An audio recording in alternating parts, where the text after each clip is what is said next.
The following program may contain strong language and mature content. Viewer discretion is advised.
What is going on, beautiful people? I am your favorite prevention training specialist over at Swab and Chill, Daniel J. I am here with the most wonderful, lovable prevention training specialist over at Networks, which is Dwayne Savid in the building. What's going on, sir? What's goody, y'all? What's up, Daniel? As he mentioned and so graciously introduced me as, I am Dwayne Savid, the lovely, the talented, the handsome prevention training specialist at Social and Sexual Networks. You can follow us at thenetworks.apla on Instagram, and that's all we got for now. As you can see, I am giving you that 70s show realness. I got the turban, I got the loops, I got the baggy sweater. I even got on bell bottoms, y'all, and if I didn't feel like getting up out this chair, I would show you, but that's not going to happen. Okay, because you know what I was about to say. So as you can see, we are one down in regards to hosting. Kai is out sick today, so we send all love, energy, healing, restoration to Kai right now, sending him all the goodness and all the things and the energy that he needs to be back, not next week, because that's the link like next, but the week after that. Mm-hmm. He needs to be his light bright self here. So and not his curly glory, okay? Right. We're going to get into our What's Poppin' segment, but before we do, I actually want to introduce our guest early because I want her to be a part of this segment. Okay. So Sierra Caraveo is one of our newest employees here at APLA Health. She works with Dwayne with sexual health outreach networks and all that good stuff, and she's going to be talking today to us about their program called the Hero Program.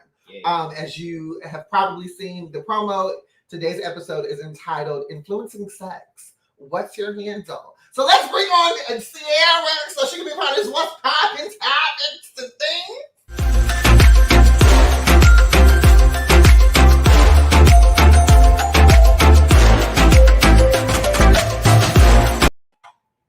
Hey, what is going on, Sierra? How are you? You better come. I'm doing well. How are you doing? She's giving us quaff. Okay. She's giving us quaff. I was trying to channel my Kai, but you know, I'm a little bit. There we go. Well, we don't need Kai. We need Sierra. So I just want to let all of our viewers know that this show, the link that you are watching right now, is a collaboration between APLA Health and Pyro Media Network. And of course, it is funded by the wonderful Center for Disease Control and Prevention, otherwise known as the CDC. They give us the funds to do what it is that we do. And so we're so grateful for that because without them, we would not be here. We love you, CDC and Pyro Network Media.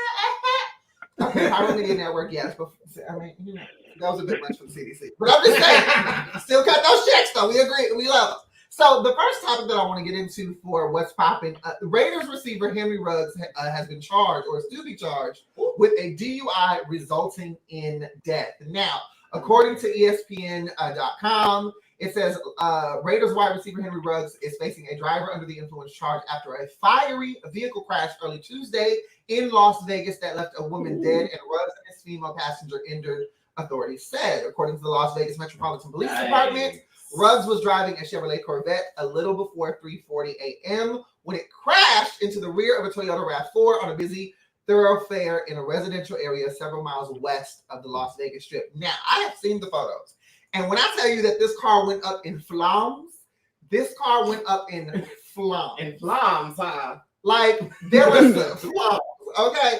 This car went up in flames. There were some people, like, on the street that saw it. They ran down and tried to put the fire out with an extinguisher, but the fire was way too much for them. This dude is only 22. Oh, no. Part of an NFL team. African Americans? He's black. He's black? He is black. Okay. And he could have possibly just ruined his entire career. I mean, so especially like if it was just a car crash, DUI, I think he would have survived that. But someone is now deceased. You know, because Brandy did it. So if Brandy could do it, he could have did it too. But it was maybe because of the explosion. Well, in Brandy's case, that was an accidente. I don't think that Brandy. I don't think Brandy was under the influence of anything. You know, who was going to put that on Black Cinderella? What are your thoughts? What are your thoughts? How do you feel like?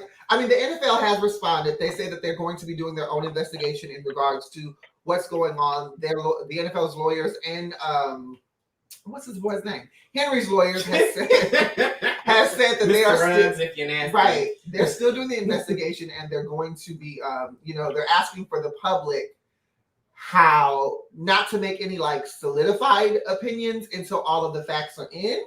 But I mean, you were under the influence. You hit somebody. Right. Someone dead. Like, I don't know how much people need for an opinion that you probably shouldn't have been. Like, you couldn't have Ubered. I feel like it. Sorry. Go ahead, bro. I got a little excited. I feel like it's a double-edged sword because, just in this country, how we perceive athletes, especially professional athletes on an NFL team, they are able to get away with a lot. And I'm not saying he should not, have any consequences. Someone's dead because of his decisions, but I do find it a little interesting that now is when they decided to start, implementing these consequences, because we've seen it time and time again. Folks get a kind of slap on the wrist for whether it be domestic violence or whatever the situation may be, essentially breaking the law. So I do think it's a bit interesting, but it's unfortunate that someone had to die as a result of, a mistake that he made, and you got to do the time, I guess, And I will say it does.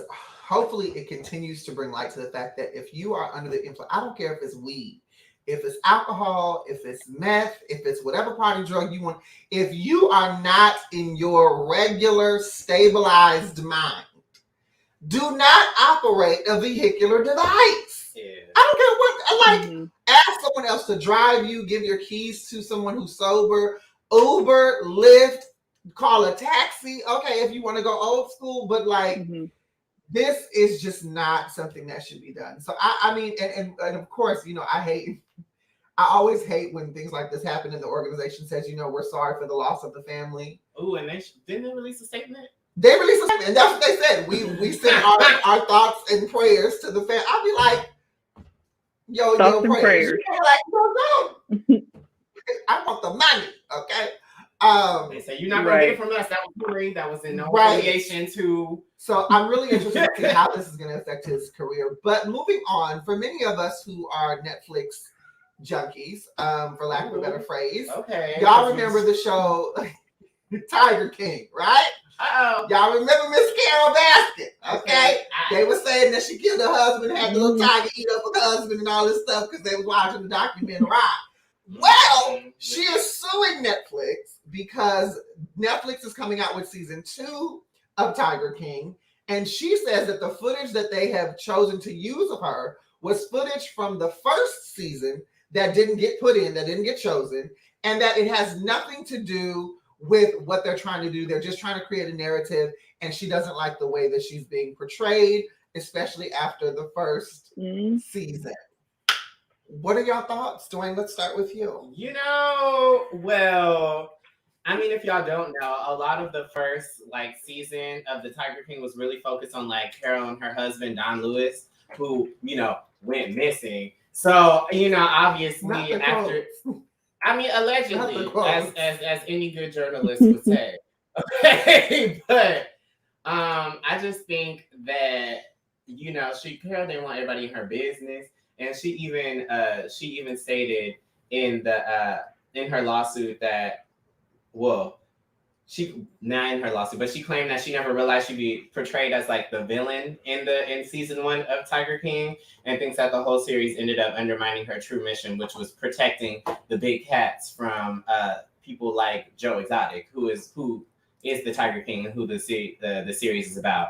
But I really just think, when she signed up, she was like, "Ooh, this is going to be great exposure, and we get to slander Joe, which I love that, and it makes me look great." But, then when they turned around and started digging up her business about how she allegedly threw her ex-husband to the tigers, and Big Cat says she's protecting them, I think that's when she had a new tune. And so I say all that to say, I think Carol just doesn't want us going further into that case or rehashing that case, since she already, got away with it. Sierra, what about you? Did you even watch Tiger King, Sierra? Like, are you familiar with Carol Baskin? Oh, I sure did. That was prime quarantine content. That was whipped coffees. That was all that time period. I agree with Dwayne. I agree with Dwayne though. I think she did not fully understand maybe what she was signing up for, and whether I don't know about her venue or, her rehabilitation center, whether it's ethical or not. I can't speak to that, but you can tell she does care about the animals. And I feel like she completely did not expect for this to become a little like a murder investigation. They've got his family speaking out against her. So I think now that it's, she thought she could skid along with the 15 minutes and not have that mentioned. She's kind of like, okay, let's run this back. But I'm interested. I'm going to watch it. I'm interested to see. Well, I did not watch season 1 because I had no interest in looking at a cat lady or the allegedness of her having her cat eat her husband. So I didn't watch season 1. But when I tell you I saw all of the memes, or as some people say, the memes, I saw all of the gifs, and they were hilarious. But I think at the end of the day, a lot of times we go into spaces, thinking like, oh, this is funny to us, but we often forget, like, this is somebody's real life. You know what I'm saying? Like, somebody and she real life accidentally on purpose threw her ex-husband to the tigers, allegedly. So what is we saying? And we already know how Netflix feels about airing what they want to air, regardless of how people feel about it. I mean, there's that. There's definitely that. So Carol better come with it, because Netflix will get their coin off her, whether she likes it or not. Well, honey, Carol, I don't know if you're gonna get this win in this suit. You may get a settlement, but okay, because good luck to you and your kitties. All your little pussycats and whatnot. Now, this next topic, I'm veering off just a little bit, because right before getting ready for this show, something came across my Facebook that was a bit disturbing.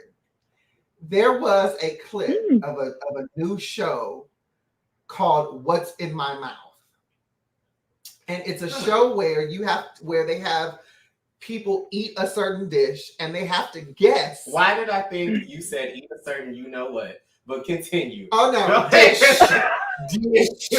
My bad. With an S. With an S, not with an S. Got you. Okay. They have to eat a certain. That too. But wait, you're not too far off. Okay. So they have to eat a certain dish, and they have to guess what the ingredients are, what the secret ingredient is. So this man has presented them what looks like, it looks like maybe like a sausage link, or maybe it looks like a little, it's some type of meat, right? Mm-hmm. And so they say, well, what are the 3 options?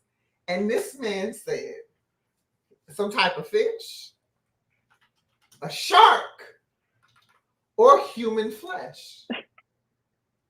Oh. Long story short, it was human flesh. They had eaten this dish that they praised. They said it was delicious, it was good, it was wonderful. And the secret ingredient is cadaver meat. Okay, now hold on. What is the cadaver? Oh. A dead person, basically, a corpse.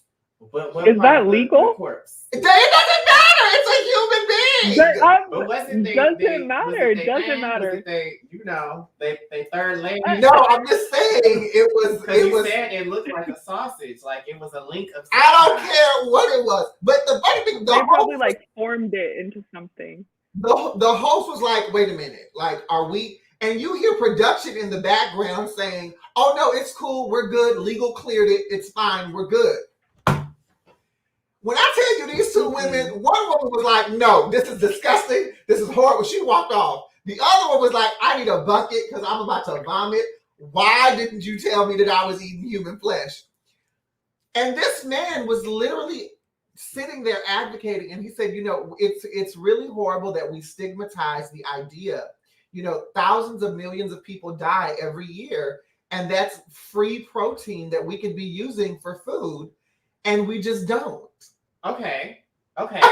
So they're kind of onto something.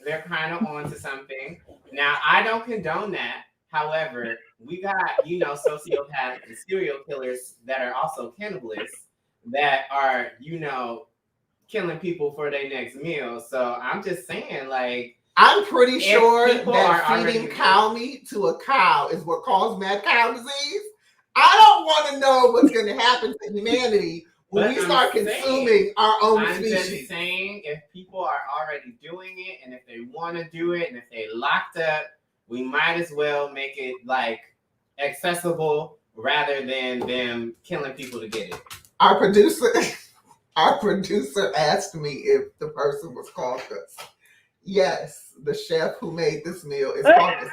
Apparently, they're of European descent. Do you even have to ask? And apparently, this particular delicacy is very popular in his restaurant. Like, he sells this in his restaurant.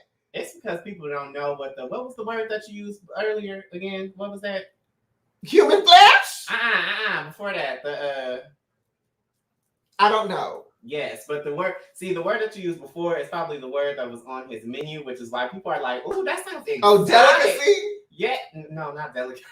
Oh. Not delicacy. It was the word that you used to cadaver. Cadaver, yes, cadaver. So, yes, because he puts that on there, they're like, "Oh, that sounds exotic." Like, I don't know what a cadaver is, and it's probably expensive too. Be like, so that everybody knows, a cadaver is a dead person. Okay, that's what they usually will use a cadaver like in medical schools when you have to do like certain trainings to become a doctor or a surgeon. You will usually do those on a cadaver, which is basically a dead body. So that's that story. Our last story for What's Poppin' before we get into this interview with Sierra is comedian Cal Penn has come out that he's gay. Yes, and that he's engaged. On, now he is. Come on. So Cal Penn has come out of the closet in the most surprising of ways, announcing he's gay in a new book of his, which reveals that he's actually getting married as well. The actor shared the news through his forthcoming offering, You Can't Be Serious, via excerpts that leaked over the weekend, and which is due out. It was due, I believe, today. He makes no bones about it. He's in a relationship with a guy named Josh, who he's been dating for 11 years. Now, the problem with this story is that many people find it rather ironic that the majority of his comedic career, he uses a lot of homophobic jokes to talk about gay people. Now, all of a sudden, 11 years later, you're like, yes, I'm queer and I'm here, but do we really want you? So what are your thoughts on that? Sierra, let's start with you. I like, to a certain degree, I respect it as a celebrity, or whether you consider him in the spotlight or not.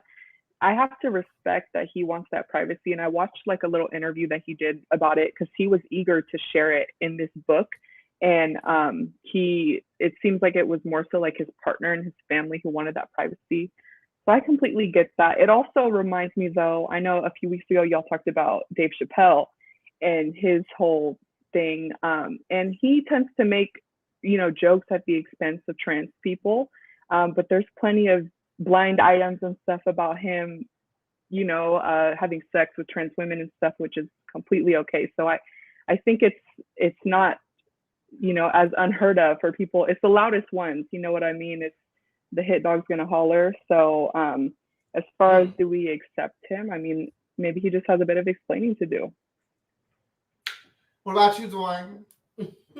Is he invited to the queer cookout? Wait, hold on, wait. It's the other side. It's a long ponytail day. It's a long ponytail day. Is he excited?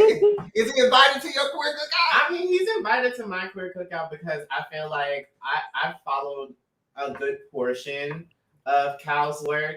And so I feel like, yes, he has made like homophobic jokes, but I feel like a lot of the homophobic jokes that he have made they haven't been like too damaging, and they've been at the expense of the character as well. Like, it's not like he's making fun of other people. Like 9 times out of 10, the homophobic jokes come from like, him and his friends in a skirt, or like them, getting super high off of weed and then ending up having sex with each other and some other like bush lady.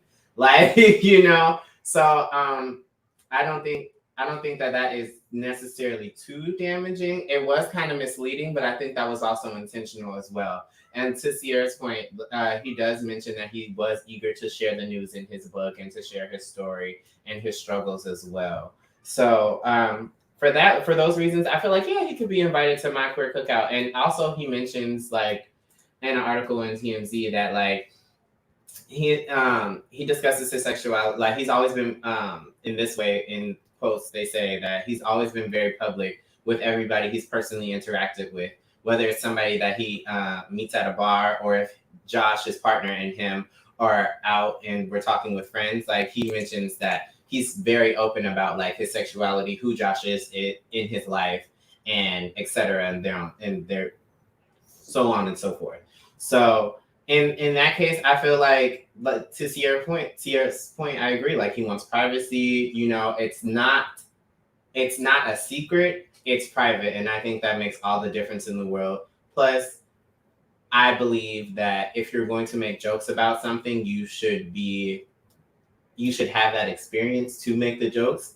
And before, we did not know, but now we know that he does actually have the experience to make these, I won't say homophobic, so but here's my challenge. Here's my challenge with that. So I have a problem when you are in the closet and you want to throw stones at other people's closets, or you want to throw stones at other people who have come out of the closet. So whereas I do understand and I agree that, yes, he should be able to live his life openly, and that's wonderful.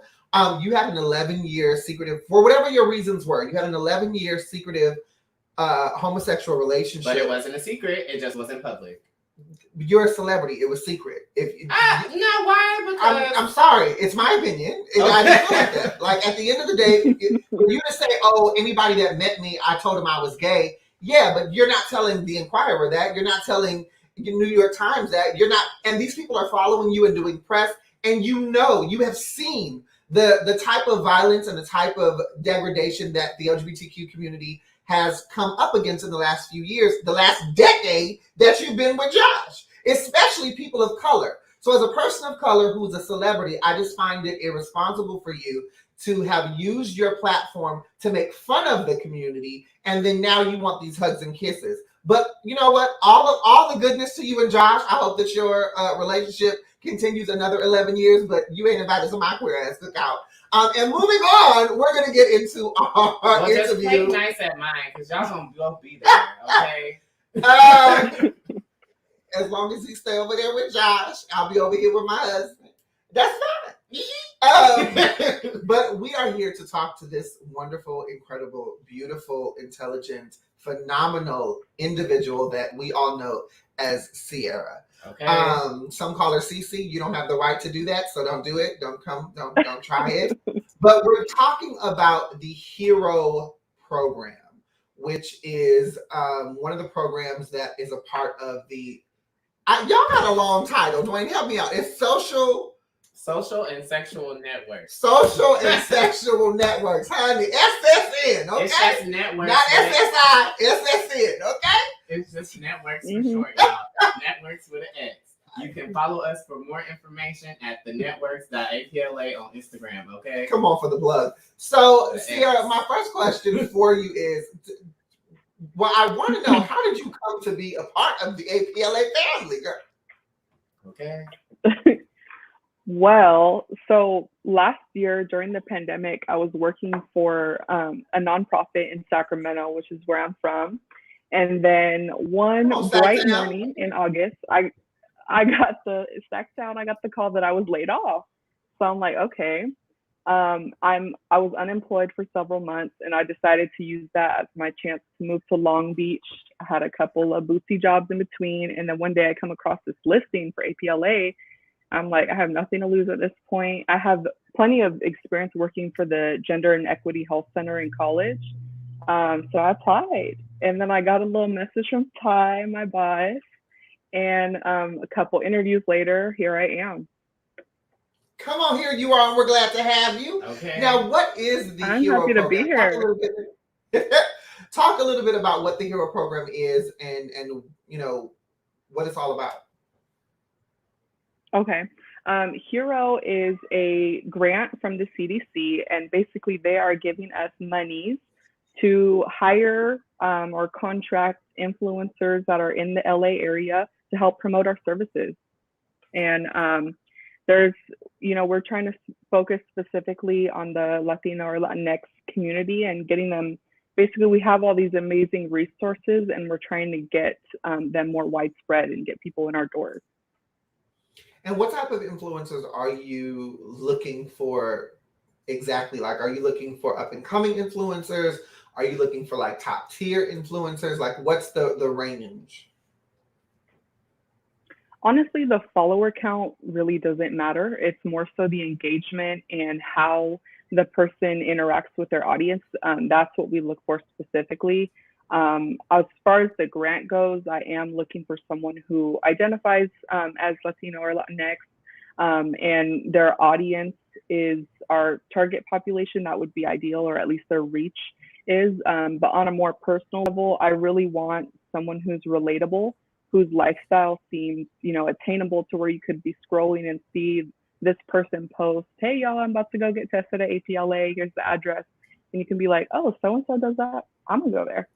And just someone who connects with their audience, isn't just robotic, isn't someone with the likes of like a celebrity per se, but just feels like a real person that you can relate to.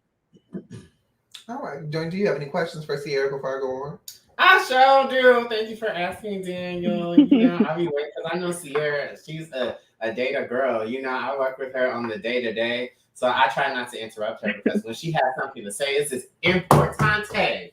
Okay? Oh my. So anyway. Come on, boy, importante. Yes. Okay. Shoot.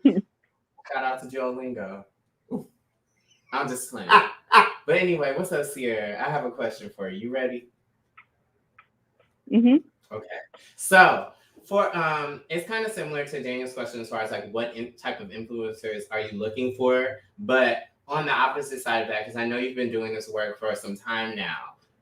Have you found any influencers, and like what made them? What criteria attracted you to them? If you have. Yeah. I have found a few. I'm still looking for some, but as speaking specifically for the people that I have found, I can't mention who yet because they're not contracted yet. But what drew me to them is first and foremost, they're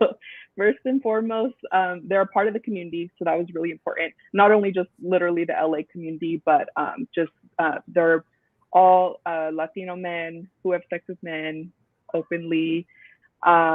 They are talented in different ways. They have different things going on in their personal lives. Some of them do sex work, which I think is great. We definitely want to promote that and be sex positive.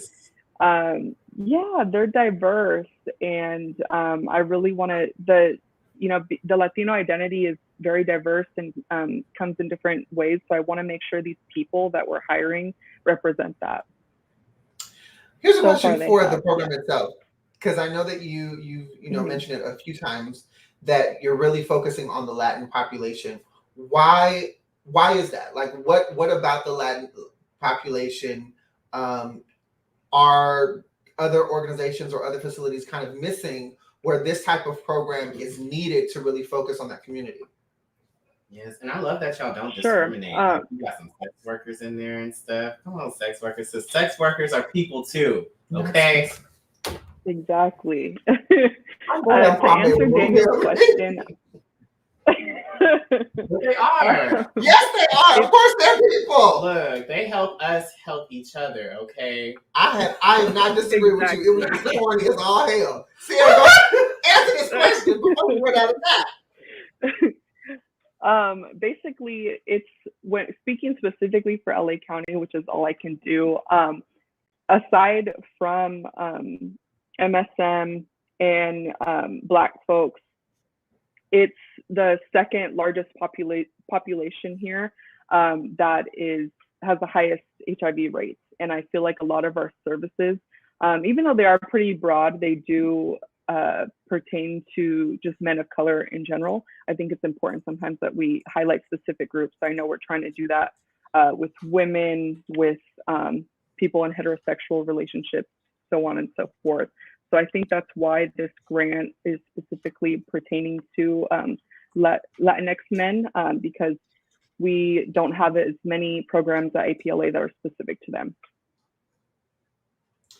You know, it's one of the things that you mentioned that I really want people to understand, because, you know, we get a lot of questions from people asking, you know, well, how come you don't serve this community? And how come you don't serve that community? A lot of these grants are geared towards the data that we receive within the field, which Sierra, you know, alluded to in regards to Latino people being the second largest group of new HIV cases, people infected or affected by HIV in their daily lives.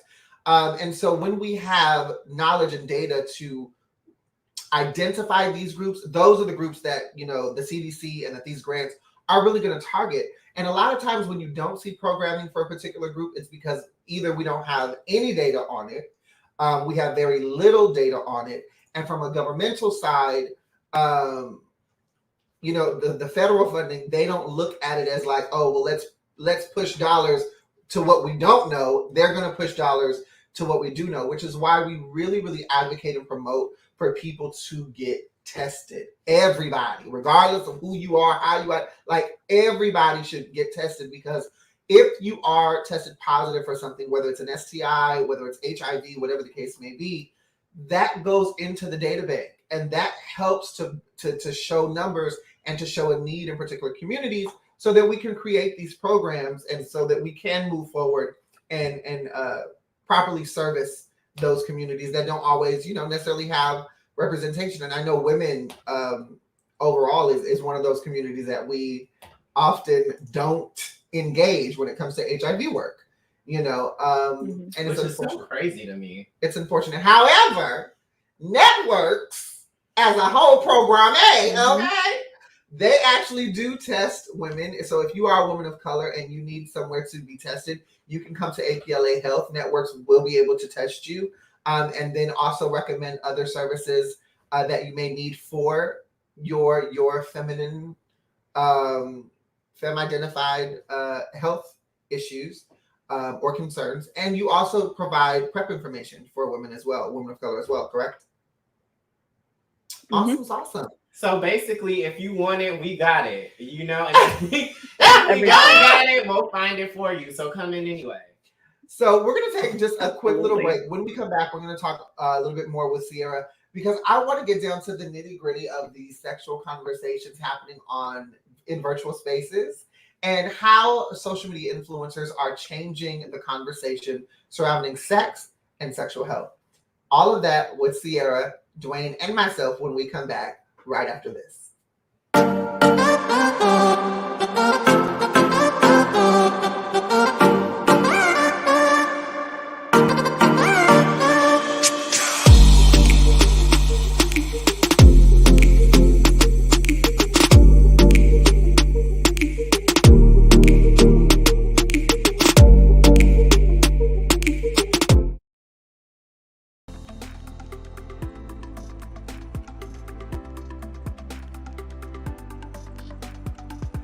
Are you in need of a quick and easy way to know your HIV status?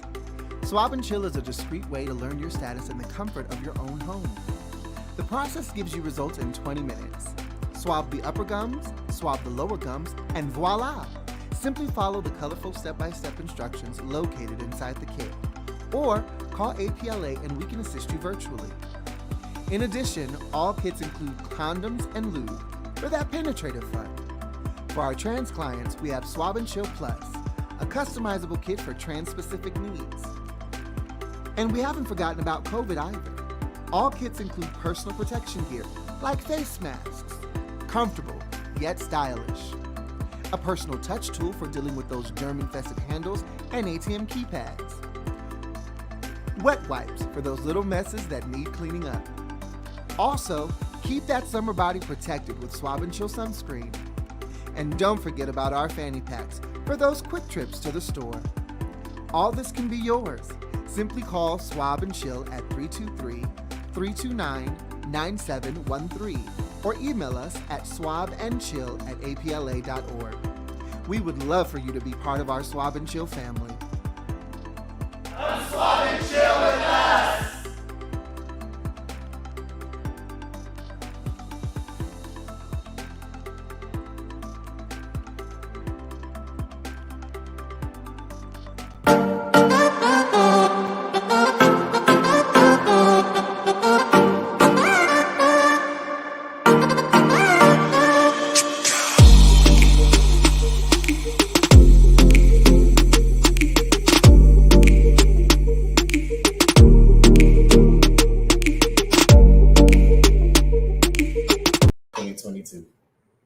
What's going on, everybody? You just witnessed Dwayne expressing how he wants to redo his photo shoot for the intro. But that's neither here nor there. Okay. Just a reminder that if you or someone that you know is between the ages of 18 and 29 and they are a man who sleeps with other men living in the Los Angeles County area, you can get a Swab and Chill kit if you need to know your HIV status in the comfort of your own home. Simply reach out to myself at 323-329-9713. You can text or call that number, or just reach out to us at swabandchill@apla.org. We've been talking about influencing sex. What's your handle? We've been talking about the Hero project that is a part of our networks program that Sierra is running, where they are hiring, child. I love a good hire. Okay, I love a good hire. They are hiring social media influencers to basically talk about sex. Let's talk about sex, baby. Let's talk about you and me. And that's all the song I can use because I don't want to get us banned off of Facebook. Okay, period. They will shut us down. They will shut us down. Be like, this violates some Okay. things. I know my personal page just got banned from Facebook because of a comment that I posted.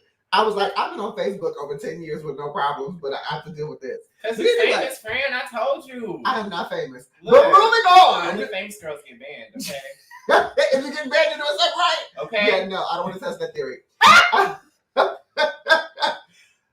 Question for you, Sierra. Okay. Do you think that there are a lot of social media influencers that are currently advocating for sexual health? Or do you think that it's a growing kind of phenomenon? Or do you think it's happening at all? Okay, for sexual health, not sex, because we know everybody is rooting for OnlyFans. I mean, look, we know sexual content, but you know, I don't see a lot of influencers that really engage sexual health. You know, so what are your thoughts on that? Like in all the research that you've done and looking for influencers, have you come across those that do talk about that? I would say it's mixed. I think we're at like a place of the society where people are comfortable talking about who they're having sex with, how often, how, so on. And I have seen people in my research talk about the typical kind of touching the tip of the iceberg, use condoms, get tested, but I'm not seeing people really get into the nitty gritty. Like, here is where you can get tested. Here is how to make an appointment. Here's what a test looks like if you've never had one or taken one.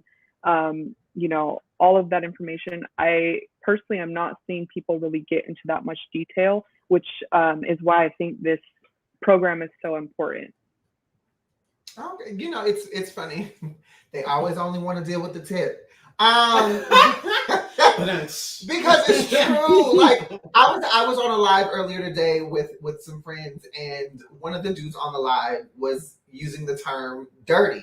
in regards to your penis. He was like, if you got dirty dick, then and I said, well, we don't use that terminology in the HIV field because it creates stigma. And it's rude as hell. Mm-hmm. And it's rude. But I had this whole HIV conversation with folks on the live.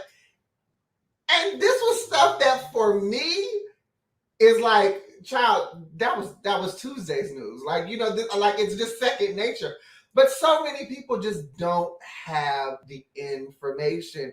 And they're like, oh my God, this is amazing. Mm-hmm. How come this information's not out there? And I've been looking at them like, we got Cicely Tyson's whole internet at our hands, and you talking about the information that's out there. So I think that it's wonderful, number one, that we do have that mixture of people, some that are, some that are not. But I definitely think there's a need for us to kind of push the envelope and get a little deeper in the conversation. What would you like to see come out of the HERO program? Like, what are Sierra's, you know, large goals and dreams and aspirations for the HERO program? Her aspirations in this program. I would say it's just like how you just mentioned, just destigmatizing a lot of this stuff. I think when you work in healthcare and specifically in sexual health like we do, like you said, we kind of are in this bubble and we think like, oh, you don't know that, you know, it's stuff that we talk about every day, all day. But it really, even though we have the big old Google, if you don't know what to look up, you know, you don't know what you don't know. So what I would like to see is just education and people advocating for themselves in the medical field, and it just becoming normalized. Like, you know, you're on the way about to pick up a friend and hold up real quick, I'm just going to stop at the clinic and get a quick test. And they're like, okay, cool, see you soon. You know, not something where it's like, oh, why are you getting a test? Did you know, what were you doing last weekend? I would just like for it to be something that's common. And for some of us it is, but not everybody.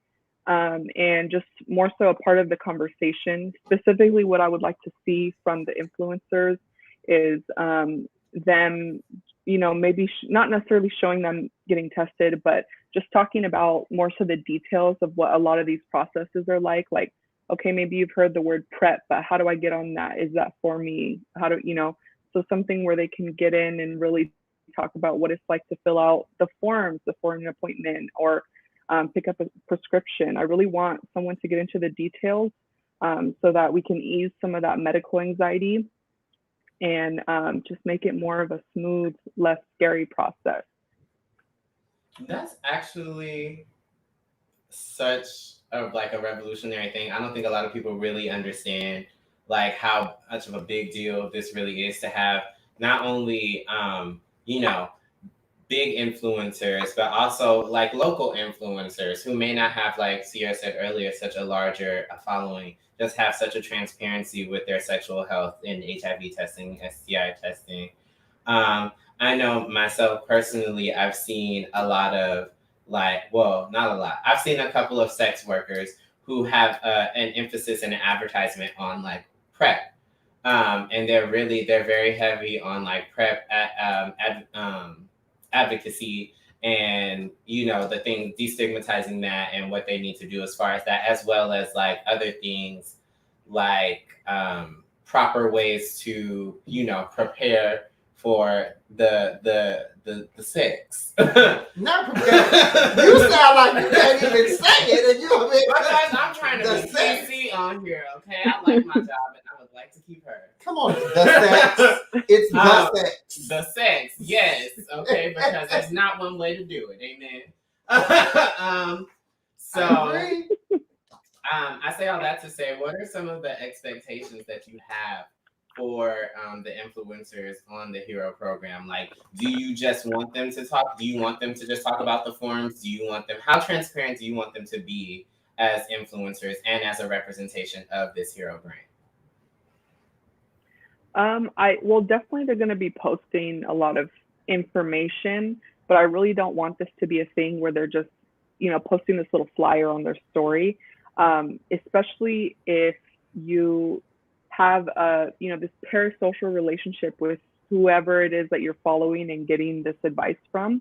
I want them to be open to talking to their followers because maybe, you know, they do want to get the test, but they're a little scared to give us a call. I want them to be able to DM this person and be like, you know, hey, can you answer this question about XYZ for me? I'm not expecting them to do my job for me and know everything, but I do want them to be open to connecting with their followers, not this relationship where it's just like, here's the info, take it, bye.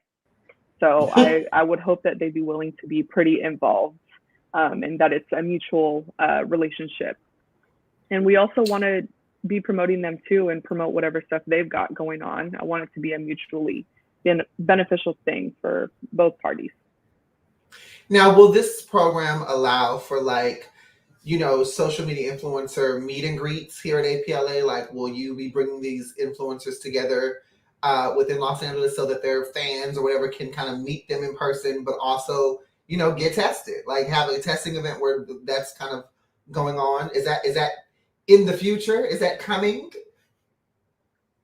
It's not required, but I think that's a great idea because, again, they're getting people out here, they're meeting people, they're gaining followers and promoting what they got going on, and we're testing people.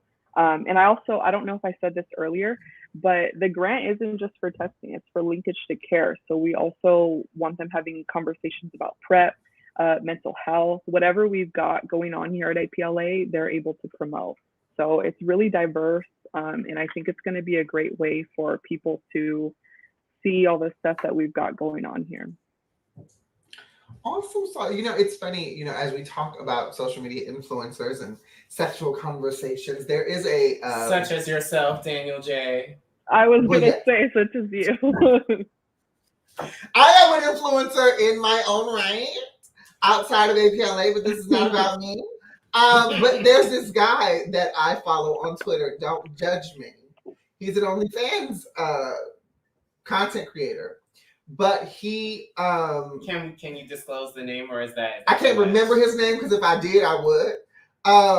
But he is one of the only content creators that I see on a regular basis that utilizes condoms in his content, and he actually did a live about why he does it. And this guy, he's like maybe 21, 22. And he was talking about exactly what Sierra, you know, was saying in regards to so much of the sexual conversation, even in pornography, is that, you know, raw is better. And, you know, it's so sensationalized. He said, but unfortunately, I do know that a lot of my community who are my age, who are Black young men, you know, who are having, or other men of color who are having sex, we're not getting tested, and we're some of the highest cases. And to see this young individual still do what he does, great content, make his money, but be conscious about the safety and the prevention methods that can be used. And it's not like it's hurting his colon, okay? Because I don't think I've ever seen him post anything that where he's not wearing a condom. And I was sitting there like, as a prevention training specialist, I was very proud at that moment. I said, yes, the youngins are doing the work. They understand the purpose. They understand the goal. You said what? Not only that, but when we see people have these conversations so casually, like, yeah, I do this, you know, for my safety, plain and simple, like, that's sexy too. And people like that, you know, you don't feel like you're watching a commercial. You're just, oh, that's somebody that I follow. And okay, if they do that, why aren't I doing that? You know? So I think that's why it's just so great. And especially working with sex workers is great because he's, like you said, it's not stopping his bag. He's still making his money, but he's being sexually savvy. Sierra,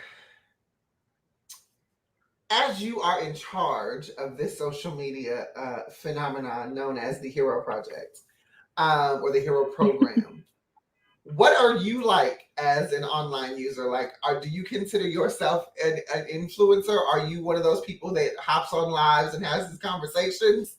What is your comfortability level when it comes to social media? It's ironic because absolutely not. Like, I have no. If you follow me on Instagram, I have like 8 photos. I hate posting.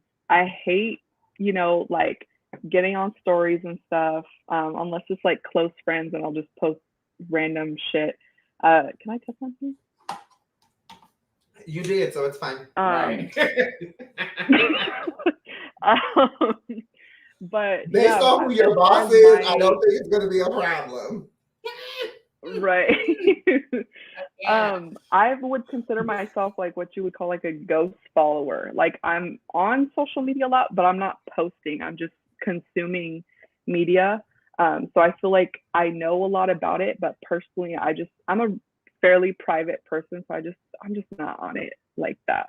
But like I admire people that are. Like I've come across some of your videos, Daniel, and you're funny as hell. Like I love that stuff. So yeah. Okay, this is not about me. This is about Sierra and the Hero Project. Okay, look, I got it over there. Such as yourself who want to be a part of the Hero Project. See, it's all linked together. It's all linked together. It's all linked together. First circle. of all, I don't think that I can work here and receive another check through a program. I don't think that would be fair. Well, we haven't tried it yet, so stay tuned, Daniel, because we might need you. Not stay tuned, but I will say, and Sierra knows this. I said this to Sierra personally. Like, if there's anything that I can do to help promote it, to help get it out there, even on my platform, like I'm willing and ready to do it. Primarily because I just think that we don't know what is going to bring the people in. And that's one thing about being on social media as heavily as I am, and really realizing that. Like, I do things because I think that they're funny. I do things because, I just feel it like, I'm having a conversation. This is on my brain. Let me talk about it. But you never know who's watching you. You never know the impact that you have. Mm-hmm. And some of the DMs that I get, some of the comments that I get, they are super, like, they bring tears to my eyes just because of what people say. And I really believe for this program to be titled Hero, like that, it's so fitting, because I think that the influencers that you get that are going to be having these conversations, talking about sexual health, really opening up that conversation about sex, you just never know who's watching. You never know what that impact is going to be for somebody's life who could be in that very moment listening to a live from one of your hero influencers going, I've had HIV for the last 3 months. I've known about it, but I haven't gone to get, a medication or anything because I'm just scared. Now they're watching their favorite influencer talk about it so openly. It's like, you know what? I'm going to get up off my ass and I'm going to go and I'm going to link myself into care through APLA. So those types of things I think are phenomenal. How can people get in contact with you, Sierra? How can people know about the Hero Project? And, how can people, if they are an influencer that's interested, how can they sign up or apply? It'd probably be best to email me. I don't know how to, put my little stuff on there, but it's just SCARAV as in Victor, EO @apla.org. And just shoot me an email, and we can go from there. I'd love to talk to anybody about it who thinks that they might be fit. And again, followers and stuff doesn't necessarily matter. We'll just hop on a Zoom and get to talking about it. Awesome. Dwayne, anything you want to add before we get on out of here? Well, thank you. Well, Sierra girl, it's always a pleasure working with you on the day-to-day, but it was so great having you on the show and having you come from behind the curtain because, as Sierra said, she's a very private person. So, and she's all the way in Long Beach. I don't get to see her. I'll be like, why she get to be in Long Beach? I know. Thank you guys for having me. I really loved this. I do come visit. What'd you say, Sierra? Yeah, what did you say? Oh, I just said I do come visit y'all every month. Once a month. How great. How wonderful. I need more Sierra in my life than that. Okay. Dwayne, what were you going to say? I was going to ask, because, I've been, we also have our Instagram @thenetworks.apla on IG. So could they reach you via DM at Instagram as well @thenetworks.apla? Or no? They absolutely can. Yes, they can. Okay, they 100% can. All right, y'all. So go ahead on and follow that at the net. our Instagram at thenetworks.apla. Okay. So I want y'all to witness. I want y'all to witness the growing essence of a shameless plug. Because Dwayne has not quite captured the subtlety of a plug. Sure He is gonna be like, so Sometimes you just gotta be direct. scenario. Can they get you on the at the networks.apla DM on Instagram? Okay, look, because I'm shameless. I have no shame. I'm unplugging till the wheels fall off. I love it. Well, we are coming to the end of our show. And again, I just want to thank Sierra so much for being here to talk about the Hero program. As she said, if you are interested, if you are an influencer and you have no problem having these informed conversations about sexuality and sexual health and the services that we provide here at APLA, you can reach Sierra by following her email at Caraveo@apla.org, or you can reach out to their Instagram, thenetworks.apla on Instagram, and that's networks with an X, NETWORX. Outside of that, if you want any information on the services that we provide at APLA Health, you can always go to aplahealth.org. There's an entire listing of services that we provide for the community at large. And of course, y'all know y'all need to be following Healthy Him, okay? Because we laughing, and I'm on that program. So, I mean, what else do you want? Hey, might as well. Shit, I done did it like 15 times. Right. You can follow us on Instagram at Healthy Him. And of course, if you are watching us via Facebook, you make sure that you are liking the APLA Health Prevention Department page. We are here every Tuesday at 4:30 Pacific Standard Time with wonderful guests, wonderful information, and wonderful interactions. Remember this, as always, getting tested is so super sexy, and we need to do the work that we can to take hold of our sexual health and to break down the stigma about getting tested, knowing your status, and doing what you need to do to be sexually healthy, sexually aware, and sexually educated. Until next week, make sure you tune in because we're going to have Nigel here, Roger's going to be here, Carlos, possibly Ruben, and we're going to be talking about some really important things as it concerns Latin culture and American holidays. All of that right here on the link. Until next time, I'm your favorite host over at Swap and Chill, Daniel J.